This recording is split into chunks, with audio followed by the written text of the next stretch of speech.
A developing situation in Egypt, a frightening escalation, an anger, really, that is percolating in corners of Egypt after the ouster of the former president, Mohamed Morsi.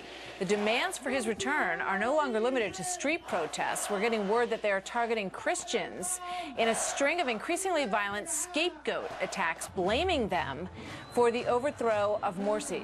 So far, there are reports of 4 Christians slaughtered with knives and machetes in the streets. An abducted Christian merchant was later found decapitated. A Coptic Christian priest was shot and killed in broad daylight in an outdoor market.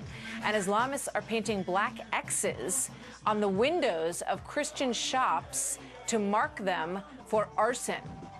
I'm joined now by Brooke Goldstein, an attorney and the director of the Lawfare Project. Brooke, this is obviously an extremely serious and growing situation, and one wonders why we don't hear more about it on the front pages of our websites and newspapers in America. You know, that's a very good point. The mainstream media and human rights groups have basically turned a blind eye to the systemic and brutal persecution of Christians, not just in Egypt, but throughout the Muslim world. There is a detrimental, chilling effect now in our media because we're afraid of being called Islamophobic. But the truth is that this was the fate. You know, the Morsi supporters are now using this as an excuse, their latest excuse to target Christians. But this was the fate of Christians when Morsi was in power. It's now, as you see, the fate of Christians after Morsi is in power, and it has just reached to pandemic proportions. You know, you look at this piece that was on the New York Times website, and the headline was "Christians Targeted for Retribution in Egypt." And then that headline disappeared from the website, and it was replaced or topped off with another story, which sometimes does happen on websites. But what's curious is that the story that they topped it off with seemed to be in many ways less newsworthy and not really breaking news at that moment. Why? I mean, why do you think this is happening?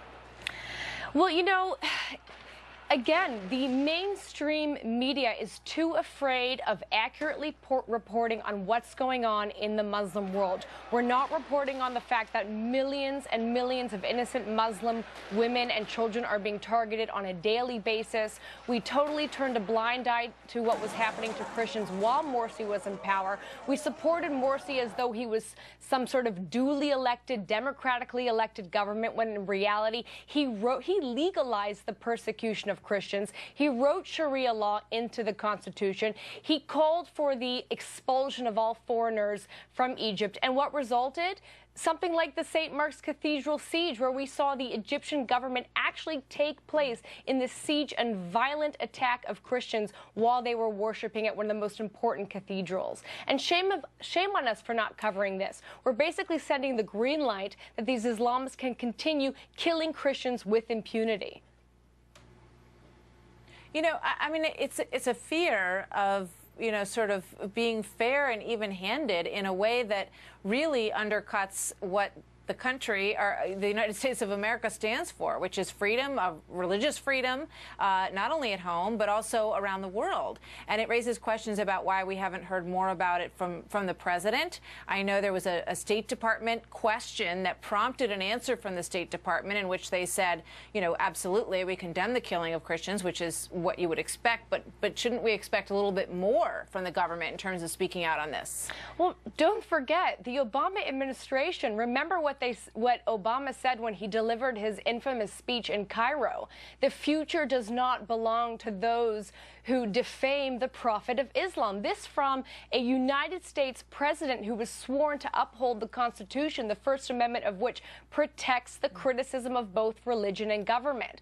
It has been the credo of this government not to criticize anyone who is engaged in persecution of those who are deemed to be blasphemous of Islam, or those who are deemed to be be apostates. We saw, for example, this administration engage in the criticism of an individual who produced a so-called anti-Islam YouTube film exercising his First Amendment rights. We heard the entire world, in uproar because one pastor threatened to burn the Quran. But where are human rights groups when it comes to the lives of innocent Christians? And don't forget, Christian children are the #1 victims of these attacks. It is estimated that just under 50% of all of those Christians who are targeted in Nigeria, in Somalia, in Sudan, in Iran, are around the age of 6, who are being targeted not just with violence, but they're also being kidnapped for ransom. It's a shame that we're not covering this.